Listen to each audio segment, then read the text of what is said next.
This video is going to be brought to you by G Fuel, and I'm extremely excited to tell you guys that G Fuel has now gone Sage Mode for the first time ever with the first G Fuel Naruto Sage Mode hydration tub, the very first Naruto flavor in the hydration line. You guys know that I've said in the past that I'll drink G Fuel for a quick boost of energy to get the morning started when I'm working on content. But what makes the hydration line different is the Naruto Sage Mode tub has 0 caffeine, 0 sugar, and 0 calories, but it's packed with all those important vitamins and electrolytes, and most importantly, it tastes amazing. Up until now, the only things I've tried from G Fuel have been their energy drinks and their protein puffs, but after trying the hydration tub, I strongly recommend it to you guys because it has that grapefruit white peach flavor that slaps as hard as Daemon stomped out code. Use my link down in the description box and the pinned comment to get yours today, and use my discount code KAGE for your discount. Again, go to gfuel.com or use my affiliate link and use my promo code KAGE in order to get your discount. Thank you again to G Fuel for partnering with me on today's video.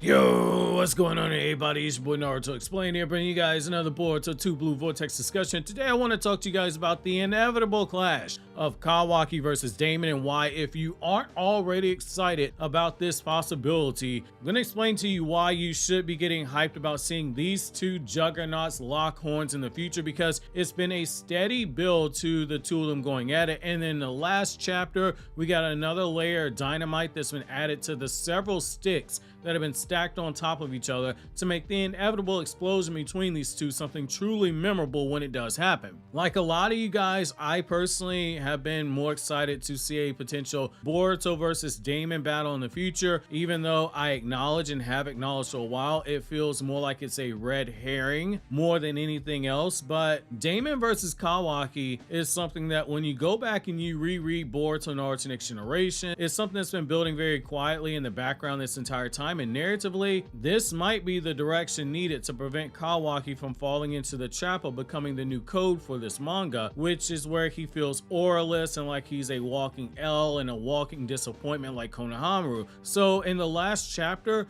we did see more of the tension built between these two, with Daemon telling Kawaki that he doesn't care if Kawaki gets exposed for all the lies he's been telling about I'm really Naruto's son and Naruto's dead and Boruto killed him. Everyone turn on Boruto. Things got testy enough between these two where you had Kawaki glaring back at Daemon, and Ada was sitting there trying to calm down the whole situation before these two hotheads got into yet another altercation. However, this isn't the first time that we've seen these two at each other's necks, and it won't be the last time either. When Kawaki and Daemon first officially met, his immediate instinct was to attack him when he saw that Daemon was a threat and he identified him as such, and Daemon brutally flexed on this dude. He was snatching out Kawaki's chakra rods in midair and even catching one of them with his teeth before he knocked Kawaki unconscious. When Daemon's powers were being explained to us, Kawaki didn't hesitate to test out the powers of Daemon to see if he could indeed be attacked. When Kawaki versus Code took place, it was Daemon who was pulled out at the last second to reflect Kawaki's chakra blast back onto him. When Daemon arrived after the omnipotence was casted by Ada at the behest of Kawaki, and after Kawaki had just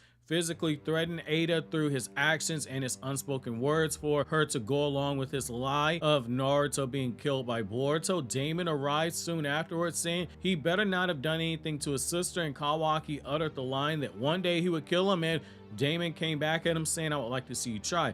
It's easy to write that off as it's just a spat between the two. However, the building tension that you see does make me think there might be something else to this. There's been a gradual build up in tension with these two characters, and it feels like, based off what we've seen so far with Kawaki's character, that he's been eating a few borderline L's. He's still protected in the sense of, you know, he's strong, but there are some doubts creeping in order to both play up Boruto's growth as a contrast to Kawaki, as well as lull readers into a false sense of security about the standing of Kawaki in the process before we get the big moment where we truly see him cut loose. Whereas we saw Boruto and he's hacker slashing at the claw grimes, Kawaki got off guarded by the one who had the Rinnegan and was forced to use the Karma Seal and its ninja tech in order to defeat him. Whereas Kawaki got off guarded by Mitsuki, Boruto was able to avoid the attack. Granted, he was just warned by Shikamaru right prior to that, but do have people doing the disingenuous scaling saying that Mitsuki now scales over Kawaki as an off-guard feat.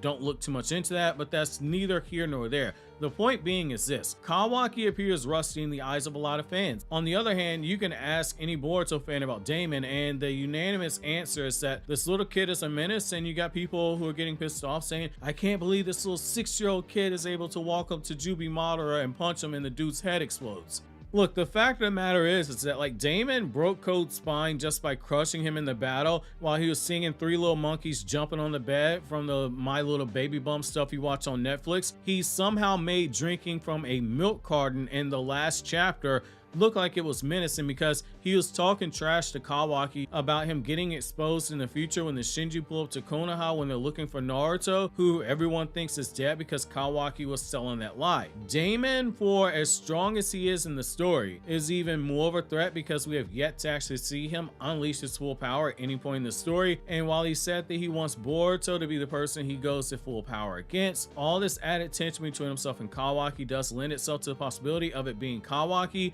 who is the one tasked with fighting Daemon at full power in the future. It will be something that wouldn't fully be expected by a majority of the fandom. I think a lot of people locked in on Boruto versus Daemon being that possibility. Now, there are a couple of ways that you can actually get to this point in my opinion, but they each start on the same tree branch, just looking at what we have so far. Could this change in the future? Absolutely, but looking at what we got, I think it all starts with Ada. If you look at chapter 6 of Boruto 2 Blue Vortex, we see that Kawaki shows no regard for Ada's safety, and when she reveals that the evolved shinjuu are actually coming after Ada, and Daemon clocked the lack of respect that Kawaki had in terms of the regard for Ada's safety right away, it led to Daemon purposely pushing Kawaki's buttons to push him off to get a reaction out of him in the process. If you have a situation where Kawaki isn't looking out for Ada when the shinjuu pull up to Konoha because he's still stuck on a I gotta protect my secret, I gotta protect Naruto at all costs thing, that could be the match that finally sets off this long string of explosives between Kawaki and Daemon, because it'll be very much in character for Daemon to go at Kawaki's neck if something happened to Ada, and it will pay off the line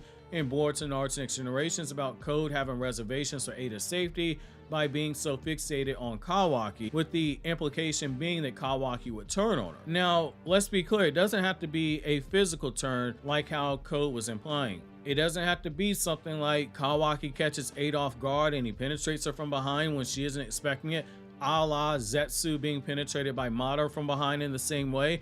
There's some wiggle room there to go down that path if you want to, but that's a bit too obvious. But you could kind of go the route of Ada puts her faith in Kawaki. Kawaki doesn't necessarily care about her.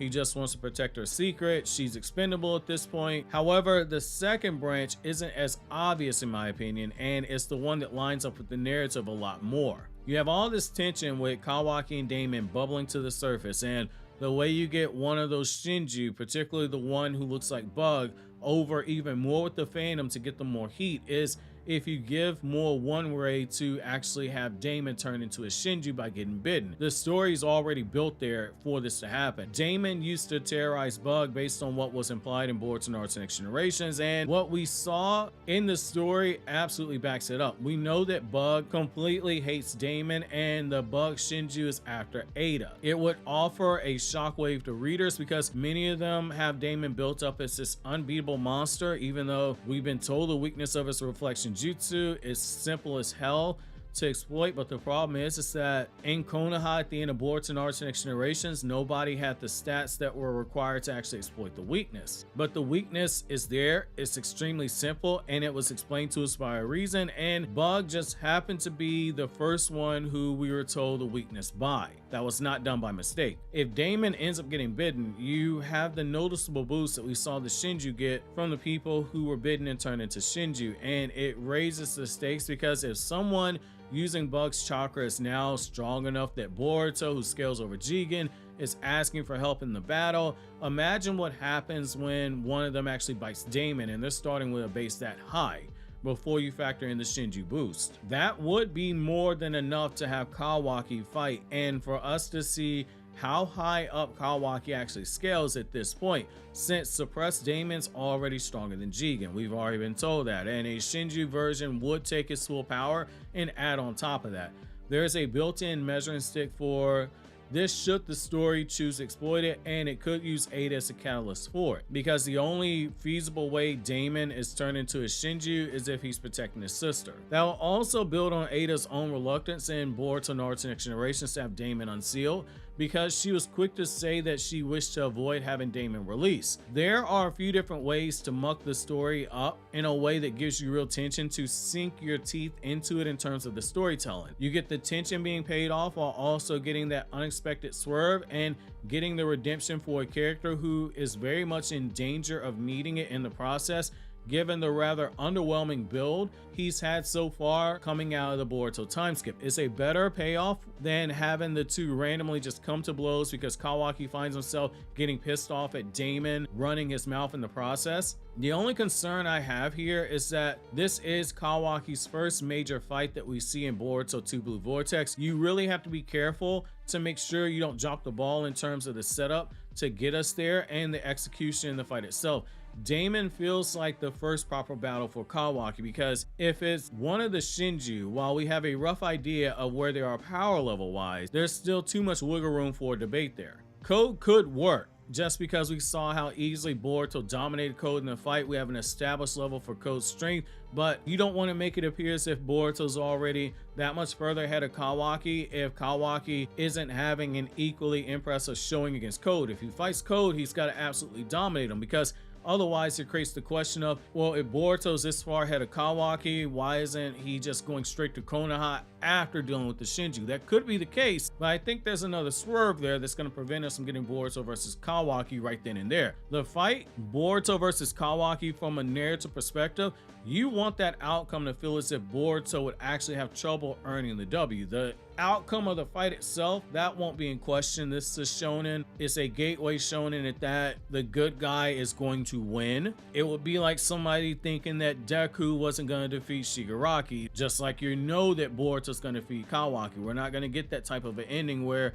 the good guy actually loses, but you have to at least have some level of doubt already built in there where it feels like the antagonist has a chance. In my opinion, Daemon feels like the proper choice to have Kawaki show off that strength, but it's the question of how we get there in a very effective way that doesn't feel like an ass pull. Obviously, I do think there is something here, and I do get a little excited about this possibility. I'm just not too sure how we get to the why behind the situation of why they fight. But it's the one thing that I think has the most narrative perspective potential to raise the stakes. But I do want to know where you guys stand on that. As of right now, between Daemon and Kawaki, who do you personally think is stronger? I know it's not easy to give a direct answer because we haven't seen either of them fight at full power, which is going to be my second question. How do you think we get to Daemon versus Kawaki in a battle for the strongest? In the meantime, click here to watch this Naruto Explained video you see on the screen right now.